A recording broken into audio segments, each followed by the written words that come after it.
Gilberto মোরা, যিনি কিনা ফিফা ওয়ার্ল্ড কাপ 26-এর সবচেয়ে ছোট বয়সের খেলোয়াড়। মাত্র 17 বছর বয়সে তিনি এত বড় স্টেজে এসেছেন।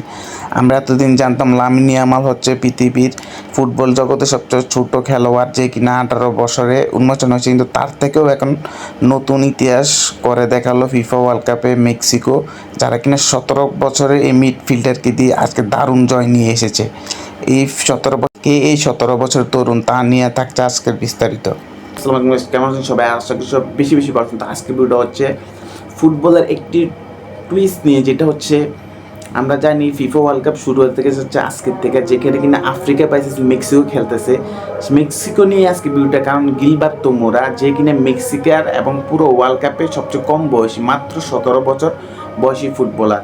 আমরা এতদিন জানতাম যে লামিন ইয়ামাল হচ্ছে বাংলাদেশের সবচেয়ে কম বয়সী ফুটবলার ওয়ার্ল্ড কাপে, কিন্তু না। আজকে সম্পৃক্ত এই ম্যাচটির মাধ্যমে উন্মোচিত এই ছেলেটি, যে কিনা একজন মিডফিল্ডার হিসাবে মেক্সিকান নাগরিকের আন্তর্জাতিক খেলার পেশাদারী ফুটবলার, যার বয়স কিনা মাত্র 17, যার জন্ম 2008-এ, এবং তে সবচেয়ে কম বয়সী খেলোয়াড় ফিফা ওয়ার্ল্ড কাপের মধ্যে হিসাবে গণ্যমান্য করা হচ্ছে এখনো পর্যন্ত।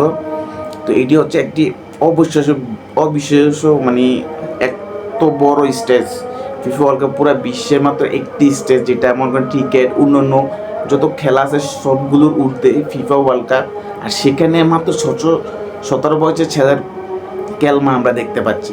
দেখা যাক 48 টিম নিয়ে এই ফিফা ওয়ার্ল্ড কাপ আর কত কত ম্যাজিক আসে, আর কত কত অঘটন ঘটে ফুটবল খেলায়, সব নিয়ে থাকবে বিস্তারিত আজকে পর্যন্ত। এখানে দেখা হচ্ছে নেক্সট ভিডিওতে। আসসালামু আলাইকুম।